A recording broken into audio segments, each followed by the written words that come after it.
லட்சுமிகாந்தன் கொலை வழக்கினோடனே பாகவதர் அது ஒரு கொலை அப்படின்னு உங்களுக்கு ஒன்று வந்துச்சுல, எல்லாருக்கும் அப்படி வரட்டும். ஓகே, எல்லாரும் அப்படியே நினைச்சுன்னு வரட்டும். பட் அங்க ஒரு இன்னொரு பேக்கேஜ் இருக்கட்டும், அதுக்கு கான்ட்ராஸ்டா ஒரு பேக்கேஜ் இருக்கட்டும்.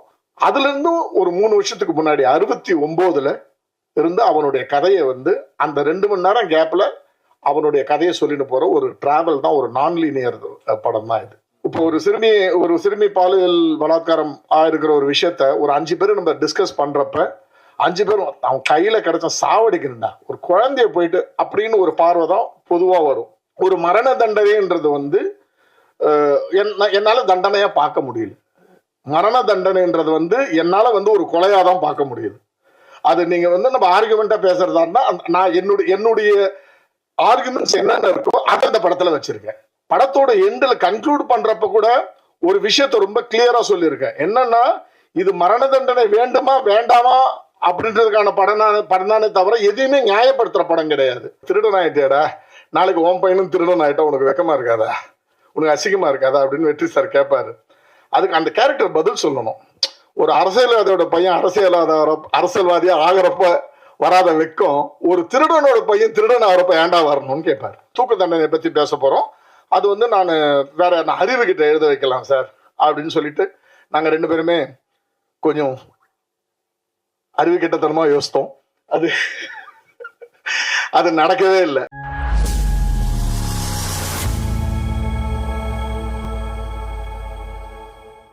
ஓகே, நான் வந்து இப்ப பிரஸுக்கு வந்து நீங்க வந்து மீடியா எழுதுற சில விஷயங்கள் இப்ப எல்லாத்தையும் பொதுவா பேசுற விஷயங்களாவே இருந்தது. நான் வந்து இந்த படத்தை பத்தி சில விஷயங்கள் அது வந்து நீங்க எழுதணும், அதை பத்தி நீங்க பேசணும் அப்படின்றதுதான் என்னுடைய பேச்சோட இதா இருக்க போகுது. ஸோ ஃபார்முலா இந்த பேச்சை நான் ஆரம்பிக்கிறேன். லட்சுமிகாந்தன் கொலை வழக்கு ஒரு அறிமுகம். 2M cinemas KV Sabarish, T pictures சார்பில் என்னுடைய தயால் பத்மநாபன் ப்ரொடக்ஷன்ஸ் நாங்கள் 2 பேரும் சேர்ந்து தயாரிச்சிருக்கிற இந்த படத்தோட ஒரு அறிமுகம். இந்த விழாவுக்கு வந்திருக்கிற ஊடக நண்பர்கள் அனைவரையும் நான் சபரீஷ் சார் சார்பையும் என்னுடைய சார்பிலும் வரவேற்கிறேன். என்னுடைய காஸ்ட் அண்ட் க்ரூ, என்னுடைய சீஃப் கெஸ்ட் அவரையும் வரவேற்க ரொம்ப பெருமகிழ்ச்சி அடைகிறேன். என்னோட ப்ரொடியூசர் வந்து இன்னைக்கு ஊர்ல இல்லை, மொரிஷியஸ்ல ஒரு இன்னொரு படம் ஷூட்டிங் நடந்துன்னு இருக்குது. அதே ஷூட்டிங்ல ரங்கராஜ் பாண்டியாவும் இருக்கிறாரு. அதனால தான் அவங்க 2 பேரும் இல்லை. ஸோ வேறு வதந்திகள் எதையும் நம்ப வேண்டாம். அதுதான் உண்மை. இப்போ வந்து பொதுவாக இது எனக்கு 22வது படம், தமிழ்ல வந்து 3வது படம். ஏற்கனவே கொண்டால் பாவம், மாருதி நகர் போலீஸ் ஸ்டேஷன் ஆன பிறகு இது எனக்கு 3வது படம். இந்த படத்தோட கதையை பத்தி சொல்லணும்னா, நான் வந்து சில அவசியப்படுதுன்றதால நானும் என்னுடைய நடிகர்களும் என்னுடைய டெக்னீஷியன்ஸும் சில விஷயங்களை உங்கள்ட்ட இருந்து மறைச்சி வச்சிருக்கோம். அதுக்கான காரணம் இருக்கு. அந்த காரணத்தை நாங்கள் வெற்றி விழாவில் சொல்வோம். ஓகேங்களா? ஸோ அது என்ன காரணம், என்ன விஷயத்தை நாங்கள் மறைச்சிருக்கிறோன்றதை நாங்கள் அப்புறம் சொல்லுவோம். அதே மாதிரி லட்சுமிகாந்தன் கொலை வழக்குன்னு நான் டைட்டில் அனௌன்ஸ் பண்ண உடனே ரேகா வந்து ப்ரெஸ் நோட் எழுத ஆரம்பித்த உடனே அவங்களே நிறையா இது மாதிரி வந்து உண்மை சம்பவத்தை அடிப்படை அப்படி இப்படின்னு சொல்லி நிறைய எழுதின பிறகு ரேகா விட்ட கூப்பிட்டோம். ரேகா, நான் ஏன் தெரியுங்களா உங்களோட ரைட்டிங்கில் நான் கரெக்ட் பண்ணல, உங்களுக்கு ஒரு பர்செப்ஷன் கிடைச்சுன்னா லட்சுமிகாந்தன் கொலை வழக்கினோடனே பாகவதர் அது ஒரு கொலை அப்படின்னு உங்களுக்கு ஒன்று வந்துச்சுல, எல்லாருக்கும் அப்படி வரட்டும். ஓகே, எல்லாரும் அப்படியே நினைச்சுன்னு வரட்டும். பட் அங்கே ஒரு இன்னொரு பேக்கேஜ் இருக்கட்டும், அதுக்கு கான்ட்ராஸ்டா ஒரு பேக்கேஜ் இருக்கட்டும். அந்த பேக்கேஜை அவங்க என்ஜாய் பண்ணட்டும். அதனால தான் நான் மொதல் ப்ரெஸ் மீட்ல அதை ஆன பிறகு தான் நான் செகண்ட் ப்ரெஸ் நோட்ல இருந்தா ரேகாட்ட சொன்னேன், இனிமேட்டு யாருக்கிட்டையும் அதை சொல்லாதீங்க, அது இது வந்து உண்மை சம்பவத்தை அடிப்படையாக வச்சது, அந்த காலத்துல பரபரப்பை ஏற்படுத்திய விஷயம்லாம் சொல்லாதீங்க. இது வந்து ஒரு உண்மை சம்பவத்தை அடிப்படையா வச்ச ஒரு விஷயம்தான். நீ பேசி முடிச்சிருக்க, பேசி முடிங்க. ஓகே, ஸோ உண்மை சம்பவத்தை அடிப்படையாக வச்சது தான். என்னன்னா, ஒரு கதையா ஒரு கதைக்குள்ள பாத்தீங்கன்னா, ஒரு தூக்கு தண்டனை கைதி 3:15 மணிலேருந்து 5:15 மணிக்குள்ள அவனுக்கு நடக்க போற அந்த ப்ரொசீஜர், அந்த ப்ராசஸ், அவனை தூக்கிலிட போறாங்க. அந்த 2 மணி நேரத்துல 1972 நடக்கிற கதை. 72 அக்டோபர் 17 எம்ஜிஆர் ஏடிஎம்கே அந்த கட்சியை ஆரம்பிச்ச அன்னைக்கு நடக்கிற ஒரு கதையை ரெஃபரன்ஸா வச்சுக்கிட்டாது. அது எதுக்குன்றது இங்க படம் பாக்குறப்ப தெரியும். அதுல இருந்தும் ஒரு 3 வருஷத்துக்கு முன்னாடி 69ல இருந்து அவனுடைய கதையை வந்து அந்த 2 மணி நேரம் கேப்ல அவனுடைய கதையை சொல்லிட்டு போற ஒரு டிராவல் தான், ஒரு நான் லீனியர் படம் தான் இது. இதுல வந்து ரொம்ப கோரான விஷயம் வந்து ஒரு political drama, political crime drama. 5 பேர் உட்கார்ந்து பேசுறப்ப, இப்போ ஒரு சிறுமி பாலியல் பலாத்காரம் ஆயிருக்கிற ஒரு விஷயத்த ஒரு 5 பேர் நம்ம டிஸ்கஸ் பண்றப்ப 5 பேரும் அவன் கையில கிடைச்ச சாவடிக்கணும்டா, ஒரு குழந்தைய போயிட்டு அப்படின்னு ஒரு பார்வை தான் பொதுவா வரும். எனக்கு ஒரு 15 வருஷத்துக்கு முன்னாடி இருந்து எப்பவுமே என்ன தோணும் அப்படின்னா, ஒரு ரோட்ல வந்து ஒருத்தன் வந்து ஒரு 5 ரவுடிங்க சேர்ந்து ஒருத்தனை கொல்றாங்க அப்படின்றப்ப அந்த 5 பேர் மேல எனக்கு கோவம் வராமலே இருந்துச்சு. ஒரு 15 வருஷத்துக்கு முன்னால இருந்து இந்த விஷயங்கள் வந்தது. என்னன்னா, நான் எப்பவுமே கடவுள்கிட்ட என்ன எப்படி யோசிப்பேன் அப்படின்னா, எல்லாருக்கும் நல்ல புத்தியை கொடுக்குறல்ல, ரோட்ல ஒருத்தரும் கொலை பண்ண கூடாதுன்ற மனநிலை கொடுக்குற அதே கடவுள் தான் 5 பேருக்கு அவனுக்கு அப்படி ஒரு குரூரமான மனநிலை எப்படி, அந்த வியாதியை ஏன் கொடுத்த, அந்த மென்டல் ஹெல்த்தை ஏன் அவனுக்கு கொடுத்தன்னு அவன் மேல எனக்கு பாவமா தான் தோணும். எனக்கு அவன் மேல கோபமே வராது. இது ஒரு 15 வருஷமா எனக்கு ஒரு மெச்சூரிட்டி வந்த பிறகு எனக்கு வந்த ஒரு தாட் ப்ராசஸ். எந்த குற்றவாளியின் மேலேயும் எனக்கு கோபம் வராது. அதுக்காக நான் அந்த குற்றத்தை சப்போர்ட் பண்றதா அர்த்தம் இல்லை. அவன் பஞ்ச சரின்ற ஆர்குமெண்ட் கிடையாது. பட் எனக்கு எப்பவுமே எனக்கு ஒரு நல்ல மனநிலை கொடுக்கிற ஒரு பொண்ணு நடந்து போறப்ப அவளை வந்து அசிங்கமா பார்க்க கூடாதுன்ற நல்ல எண்ணத்தை எனக்கு கொடுக்கறல்ல, ஏன் இன்னொருத்தனுக்கு அந்த நல்ல எண்ணத்தை கொடுக்க மாட்டேற, ஏன் அவனுக்கு அந்த பேட் மென்டல் ஹெல்த்தை கொடுக்கற அப்படின்ற பார்வை வந்து எனக்கு எப்பவுமே உண்டு. சோ இந்த படத்திலையும் ஒரு குற்றவாளி, ஏன் அந்த குற்றவாளியான அவனை நம்ம பார்க்கிற பார்வை இருக்குல்ல, ஒரு மரண தண்டனைன்றது வந்து என்னால தண்டனையா பார்க்க முடியல.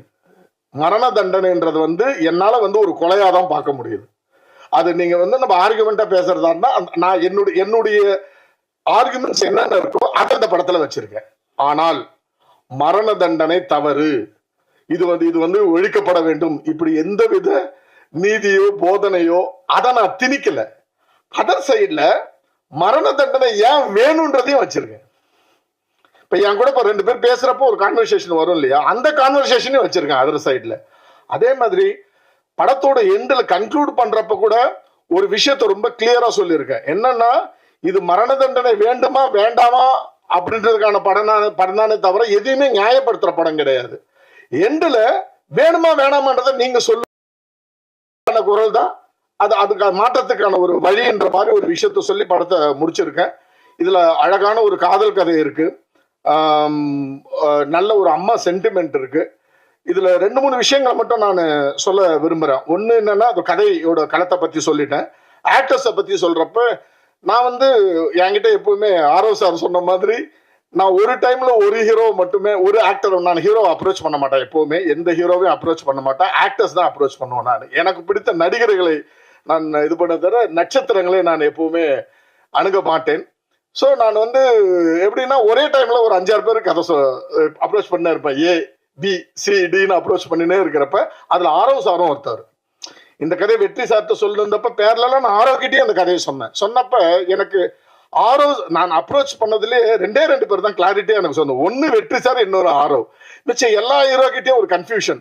சார் இதுல ஒரு பொலிட்டிக்கல் விஷயம் இருக்கே, அது வந்து நாளைக்கு தப்பாயிடுமா, அதுல ஒரு டைலாக் ஒண்ணு இருக்கே, அது வந்து இன்னைக்கு ஆளுங்கட்சிக்கு இதாயிடுமா, அப்படிலாம் சில விஷயங்கள்லாம் வந்தப்போ இவங்க 2 பேரும் மட்டும் ஒரு கிளாரிட்டி இருந்தது. அதுல ஆரவ் சாருடைய அந்த வார்த்தை எனக்கு ரொம்ப பிடிச்சிச்சு. சார், நான் வந்து ஒரு வேற லீக்ல டிராவல் பண்றதுக்கு இருக்கேன், இந்த ஜானரை விட்டு நான் இந்த ஜானர்ல போலான்னு இருக்கேன், இதை மீறி நான் இந்த படம் பண்ணணும்னு நீங்க சொன்னீங்கன்னா பண்ணுவோம் சார் அப்படின்னு தான் எனக்கு சொன்னார். நான் சொன்னேன், சார் உங்களுடைய கரியர்ல நீங்க ஒரு பிளான் பண்ண போறப்போ உங்களை நான் ஃபோர்ஸ் பண்ண விரும்பல, தேங்க்யூ ஸோ மச்ன்னு சொன்னப்போ அதே மாதிரி பேரலா நான் வெற்றி சார் அப்ரோச் பண்ணிருந்தேன். அதே டைம்ல சபரீஷ் சார் மூலமா, என்னோட ப்ரொடியூசர் மூலமா, வெற்றி சார் படிச்சு விதின் 2 டேஸ்ல சார் நம்ம போயிடலாம், ஷூட் போயிடலாம், எப்போ போவீங்கன்னு கேட்டாரு. இன்னும் ஒரு 10 டேஸ்ல போயிடலாம் சார்னு சொல்லி ஒரு 10 டேஸ்ல ஷூட் போயிட்டோம். இவ்வளவுதான். இதை நான் கிளாரிட்டியா சொல்ல விரும்பல, மற்றவங்க மாதிரி நான் அதை மறைக்கலாம் விரும்பல. நான் நிறைய பேர் அப்ரோச் பண்ணேன். அதுல எனக்கு ரொம்ப பிரபலமான ஒரு யூடியூபர் வந்து என்ன இந்த கதையை கேட்டுட்டு ஒரு பெரிய ஹீரோ கிட்ட அனுப்பிச்சாரு.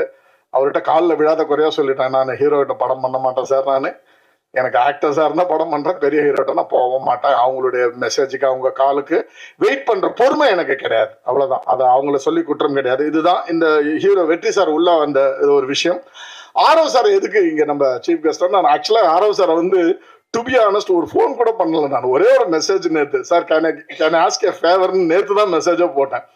அவரு உடனே சார் எனிதிங் ஃபார் யூ அப்படின்னு சொன்ன உடனே டக்குனு யோசித்தேன், ரிலீஸ் டைம் ஒரு 10 லட்ச ரூபா பணம் கேட்கலாமான்ட்டு. சரி வேணாம், அதை ரிலீஸ் டைமுக்கு வச்சுக்கலாம், எகைன் எப்படி எனிதிங் ஃபார் யூன்னு சொல்லிட்டாரு. அப்போ வச்சுக்கலாம்னு சொல்லிட்டு இமீடியட்டா இல்லை சார் நாளைக்கு இது மாதிரி இது எனக்கு யாரும் மைண்ட்ல வரமாட்டுறாங்க, அந்த ஸ்கிரிப்டை பத்தி தெரிஞ்சவர் நீங்க, ஸோ நீங்க வந்தா நல்லா இருக்கும். பிளஸ் எங்களுக்குள்ள ஒரு சினிமாவை தாண்டி ஒரு நட்பு இருக்கு எனக்கும் ஆரோசா இருக்கும் நடுவில் எப்பவுமே. இப்போ இதுல நீங்க ஒரு வாய்ஸ் கேட்டீங்க இல்லையா, எடுத்தோன்னு அந்த ஒரு அறிமுகம்னு சொல்லி ஒரு தமிழ் அந்த நரேஷன் வாய்ஸ் வந்து அவரு தான். ஒரு நாள் போன ஆஃபீஸ்க்கு, சார் நாளைக்கு காலையில் ஒரு 11 o'clock ஒரு சின்ன டப்பிங் இருக்கு பண்ணி தரீங்களா? வரேங்க சார். நான் கார் எடுத்துன்னு போனா டிரைவ் பண்ணா வந்தாரு, டப்பிங் பண்ணி கொடுத்தாரு, திரும்ப டிராப் பண்ண ஆஃபீஸ்ல டிராப் பண்ணிட்டோம். ஸோ அவரு ஒரு ட்ரீமோட இருக்கிற ஒரு நல்ல தோழரா எனக்கு ஆயிட்டாரு. சினிமாவில் ரொம்ப ரொம்ப நாட்களுக்கு பிறகு என்னோட பையன் அங்கே இருக்கிறான். ரொம்ப கிளியர். நான் சினிமாவில் வந்து ரொம்ப ரொம்ப சூசி. இப்போ இருக்கிறதுல இப்போ பன்னீர்செல்வம் சார், கவிதா பாரதி, சுப்பிரமணிய சிவா, இது மாதிரி ரொம்ப ரொம்ப ரொம்ப தேர்ந்தெடுத்து ஃப்ரெண்ட்ஷிப் வச்சுப்பேன். நிறைய பேர் சேர்க்க மாட்டேன். ஸோ அந்த விஷயத்துல ஆரவ் சார் தான் இதுக்கு சீஃப் கெஸ்டா வந்தா நல்லா இருக்குன்னு தோணுச்சு. அதுக்காக தான் உங்களை கூப்பிட்டேன். நன்றி சார், தேங்க்யூ ஸோ மச். அடுத்து டெக்னீஷியன்ஸை பத்தி பேசணும்னா, நான் கவிதா பாரதி சார் ஏற்கனவே சொல்லிட்டாரு எப்படி இந்த அவரு இந்த ஸ்கிரிப்டுக்குள்ள வந்தாரு அப்படின்னு சொல்லிட்டாரு. நான் வந்து ஒரு ஒரு ஒரு ஒரு வருஷன் என்கிட்ட இருந்தது, அதை விட்டு கொடுத்துட்டு இதை வந்து வேற மாதிரி. அதே மாதிரி பேர் போடுறப்ப திரைக்கதை வசனம் அப்படின்னு போடுறப்ப அவரு பேரை ஃபர்ஸ்ட் போட்டு என்னங்க சார் அப்படின்னாரு. சார் அதெல்லாம் கிடையாது சார், இதுல வந்து இது வந்து நல்லா இருந்தது, பட் இதுக்கு வந்து ஒரு ஆக்சுவல் எல்லாமே என்கிட்ட இருந்தது. தக்காளி, வெங்காயம், கடுகு, எண்ணெய் எல்லாமே என்கிட்ட இருந்தது. பட் அதை அழகா நீங்க ஒரு அதுக்கு வந்து ஒரு ஒரு ஒரு ஒரு ஒரு ருசி கொடுத்தது நீங்க தான் சார். ஆனால் உங்க பேர் தான் ஃபர்ஸ்ட் இருக்கணும். பிளஸ் இதுல நிறைய பொலிட்டிக்கல் விஷயங்கள் இருந்துச்சு, அதை அழகா எழுதினார். அந்த ஒரு இடத்துல ரொம்ப தைரியமா நான் சார் இது எப்படி சொல்ல போறேன்னு தெரியல, ஆனா நீங்க எழுதணும் சார்ன்னு சொல்லிட்டு நான் ரொம்பவும் குழப்பமா ஒரு விஷயத்த சொன்னேன்னா எழுதினாரு. என்னன்னா, வெற்றி சார் வந்து ஒரு இடத்துல கேட்பாரு, டேய் என்ன இப்படி திருடனா தெரியுறியா, ஃப்ரெண்டு கிட்ட கேட்பாரு, நீங்க இப்படி திருடன் ஆயிட்டியாடா, நாளைக்கு உன் பையனும் திருடன் ஆயிட்டா உனக்கு வெக்கமா இருக்காதா, உனக்கு அசிங்கமா இருக்காதா அப்படின்னு வெற்றி சார் கேட்பாரு. அதுக்கு அந்த கேரக்டர் பதில் சொல்லணும். ஒரு அரசியல்வாதியோட பையன் அரசியல்வாதியா ஆகிறப்ப வராத வெக்கம், ஒரு திருடனோட பையன் திருடன் ஆகிறப்ப ஏண்டா வரணும்னு கேட்பாரு. இந்த டைலாக நான் வந்து ரொம்ப குழப்பமா இப்படி பண்ண அப்படின்னு அவர் ரொம்ப சிம்பிளா அதை எழுதுவாரு. அது ப்ராபபிளி நான் கன்னடத்துக்கு போனதால எனக்கு அந்த தமிழ் இது அதிகமா வரல, சுருக்கமா எழுத வரல. அந்த மாதிரி உதவிகள் எனக்கு கவிதா பாரதி சார் நிறைய கிடைச்சது. நன்றி சார், தேங்க்யூ ஸோ மச். அதே மாதிரி அடுத்து நான் பேச வேண்டியது வந்து என்னுடைய 2 டெக்னீஷியனை பத்தி பேசுறேன். ஜான் அண்ட் ஆனந்த் ராமச்சந்திரன், அந்த லாஸ்ட்ல உட்காந்துருக்காரு. அவரு சவுண்ட் மிக்ஸ், எங்க 2 பேருக்குமே மொழி பிரச்சனை. அவர் வந்து தமிழ் மலையாளி தான், பட் தமிழ் அவ்வளவா இன்னும் அவருக்கு வசப்படலை. அதனால எங்க 2 பேரும் நிறைய டிஃபரன்ஸ். மிக்சிங்க்கு போவேன், மிக்சிங் போய் ரிட்டர்ன் வந்துடுவேன். சார் எனக்கு சாட்டிஸ்ஃபை ஆகல சார், அவர் என்னுடைய படம் அவருக்கு புரியல அப்படின்னு சொல்லுவோம். அப்புறம் ஒரு கட்டத்தில் 2 பேரும் ஒரு சின்னதா உட்காந்து டிஸ்கஸ் பண்ணி ஃபைனலா எனக்கு என்ன வேணுமோ அதை விட அதிகமா கொடுத்தாரு. அதை வந்து இந்த ஸ்டேஜில் சொல்லணுன்றதுக்காக அவருக்கு எனக்கு ஆக்சுவலா கான்ஃபிளிக்ட் ஏற்பட்டுச்சு. ஆக்சுவலா ப்ரொடியூசர் என்ன ஃபோன் பண்ணி, சார் உங்களுக்கு வேணானா விட்டுருங்க சார் அப்படின்னாரு. இல்ல வேணான்னு எப்படிங்க சொல்ல முடியும், 10 படம் பண்ண ஒரு டெக்னீஷியன், என் படம் அவருக்கு புரியல அது மட்டும் நான் சொல்றேன், ஆனா அது ரொம்ப கஷ்டப்பட்டு புரிஞ்சுக்கிட்டார். அதே மாதிரி ஜானை பத்தி ஒரு விஷயம் சொல்லணும்னா, ஒரு ஒரு ஒரு பேட்டர்ன்ல அவரும் பன்னீர்செல்வம் சாரும் உட்கார்ந்து முடிச்சுட்டாங்க, கலர் கரெக்ஷன் பண்ணி முடிச்சிட்டாங்க. ஜான் வந்து தங்கலான் படத்தோட கலரிஸ்ட். ஸோ அந்த இப்ப என்னுடைய படம் முடிச்ச பிறகு ரொம்ப பயங்கர சந்தோஷமா இருக்கும் இல்லையா ஒரு கலரிஸ்டுக்கு, என் படம் வந்து பாருங்க அப்படின்ட்டு. ஸோ அவரும் பன்னீர்செல்வம் சார் என்னை கூப்பிட்டப்ப நான் அப்படியே வெளில வந்துட்டு இது என் படம் கிடையாதுன்னு சொல்லிட்டேன். கலர்ல நான் சொல்றேன் இது என் படம் கிடையாது, நீங்க ஏதோ ஒரு யோசித்து பண்றீங்கல்ல, அது கிடையாதுங்க இந்த படம். டோட்டல் ஒரு 25 நாள் ஒர்க் அது. ஐ செட் டோட்டலி ஜீரோன்ற. இது இல்ல சார் நம்ம எடுத்தது இது கிடையாது, என் மைண்ட்ல இருக்கிற விஷயம் இது கிடையாது. Again they worked for 15 days, வேற ஒரு கலரை கொண்டு வராங்க. ஸோ இவங்க இந்த விஷயங்கள் எல்லாம் ஸ்டேஜில் பேசணுன்றதுக்காக தான் உங்களை நான் கூப்பிட்டது. ஸோ எனக்கு வேண்டியதை கொடுத்த இந்த டெக்னீஷியன் அவங்க 2 பேருக்கும் என்னுடைய ஸ்பெஷல் தேங்க்ஸ். பயங்கர டார்ச்சரா ஃபீல் பண்ணிருப்பீங்க அப்ப. அடுத்தது நான் பேச வேண்டியது வந்து ஜான் பேசினேன், தர்புகா சிவா.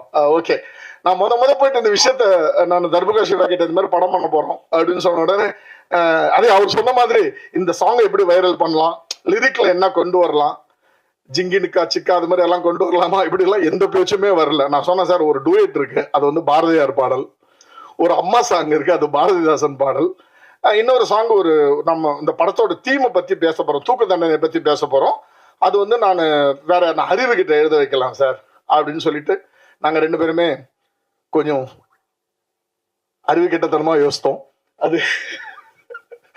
அது நடக்கவே இல்லை. அவர் கம்யூனிகேஷன்ல வரல. அது அது அது ஒரு இன்னொரு கதை. அது இன்னொரு ஸ்டேஜில் அது யாரோ சொன்னாங்க கான்ட்ரவர்ஷியலாக என்ன பேசினா நல்லா வைரல் ஆகும் சார்ன்ட்டு. வேணாம், அது இல்லை, அது நடக்கலை. அது நடக்காதப்ப நான் என்ன பண்ணேன், ஒரு நாள் உட்காந்து நானே ஒரு லிரிக் ஒன்று எழுதி, ஸோ இது மாதிரி ஒரு பேட்டர்னில் ட்ரை பண்ணலாமான்னு சொல்லி ஒரு தீம் சாங்கும் பண்ணியிருக்கோம். மொத்தம் 3 சாங்.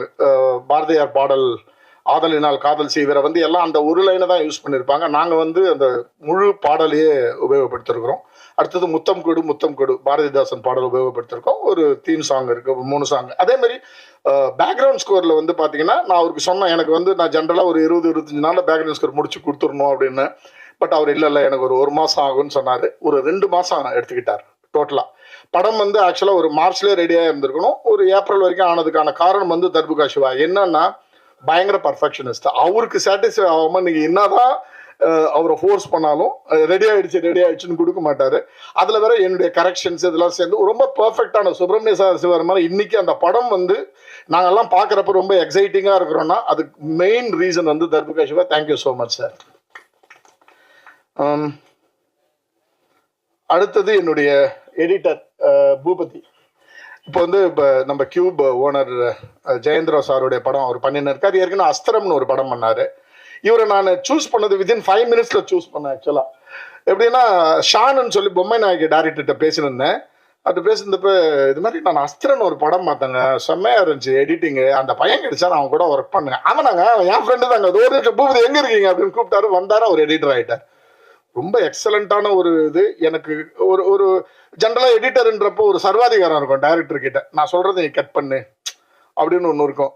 இவர்கிட்ட அப்படி அது நடக்காது, அந்த சர்வாதிகாரமே நடக்காது. இவர் வந்து ரொம்ப கிரியேட்டிவா சில விஷயங்கள் நமக்கு சொல்லுவார். நம்ம இல்லை பத்தி நல்லா இருக்கும் அப்படின்னு சொல்ல, இல்லை சார் அது இருக்காது, நாளைக்கு யோசிக்கலாம், அது அப்படி இருக்காது, நான் கொஞ்சம் டைம் கொடுங்க, எனக்கு நான் வேற மாதிரி பண்ணி காமிக்கிறேன். ஸோ அந்த இன்புட் டைரக்டருக்கு இன்னொரு பெர்ஸ்பெக்டிவ் கொடுக்குற அந்த இன்புட் வந்து பூபதி கிட்ட இருந்து எனக்கு நிறைய கிடைச்சிச்சு.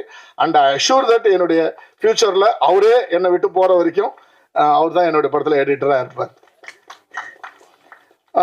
இதுக்கு நடுவில் இதோட பிஸ்னஸ் பிளான் வந்து இதோட பிஸ்னஸ் பிளான் வந்து ஒரு சின்னதாக ஆரம்பிச்சு போயின்னு இருக்கு. கண்டிப்பாக ஏதாவது ஒரு விஷயத்தில் நான் ஒரு 75% அது ஒரு பாசிட்டிவாக இருக்கு, முடிஞ்சிடும்.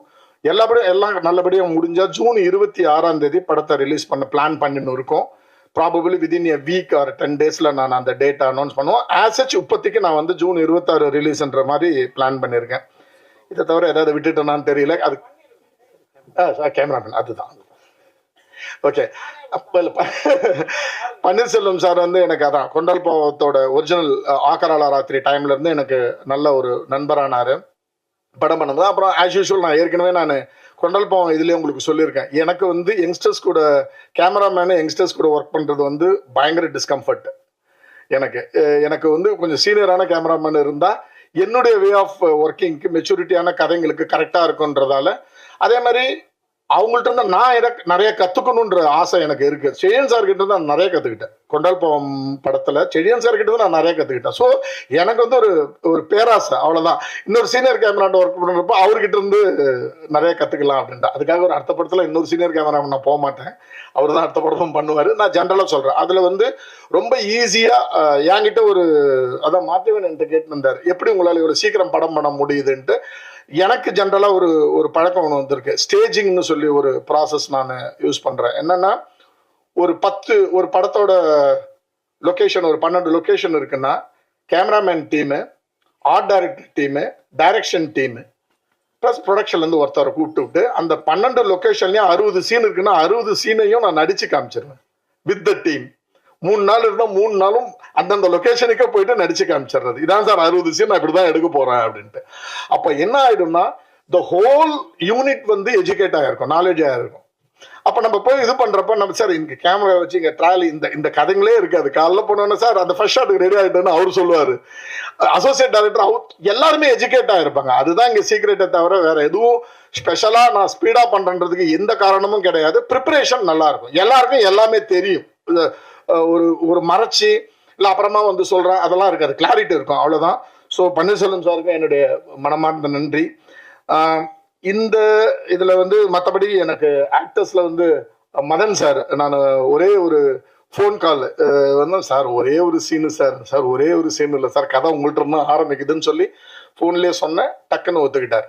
இப்போ முக்கியமாக ஒரு விஷயம் சொல்லணும், எல்லா ஆக்டர்ஸ்க்கும் நன்றி, லைக் லிசி, கன்னியாபாரதி மேடம், எல்லாருக்குமே நன்றி. சரவணன் சாரை பற்றி ஒரே ஒரு விஷயம் மட்டும் சொல்லணும், அதை தான் நான் கடைசியில் சொல்லலாம் அப்படின்ட்டு. நான் ப்ரொடியூசர் சார் இது முடிச்சிடறேன் சார், 5 minutes.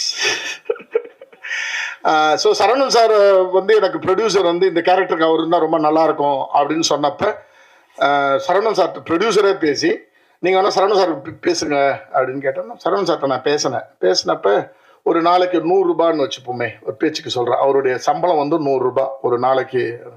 சார் என்னை வச்சு நீங்கள் 100 ரூபா கொடுத்து எப்படி பண்ணுறீங்க, ஒரு சீனுன்றீங்க, கதை சொல்லுங்க அப்படின்னாரு. நான் ஃபோன்லேயே கதை சொன்ன உடனே ஒரே வார்த்தை சொன்னார், எனக்கு லைஃப்பில் இது மாதிரி யாருமே கதை சொன்னது கிடையாது இவ்வளோ கிளாரிட்டியாக. ஒரே ஒரு வேலை பண்ணுங்க, 100 ரூபாய்க்கு பதில் 75 ரூபா கொடுங்க, நான் இந்த படம் பண்ணுறேன்னு சொன்னான்.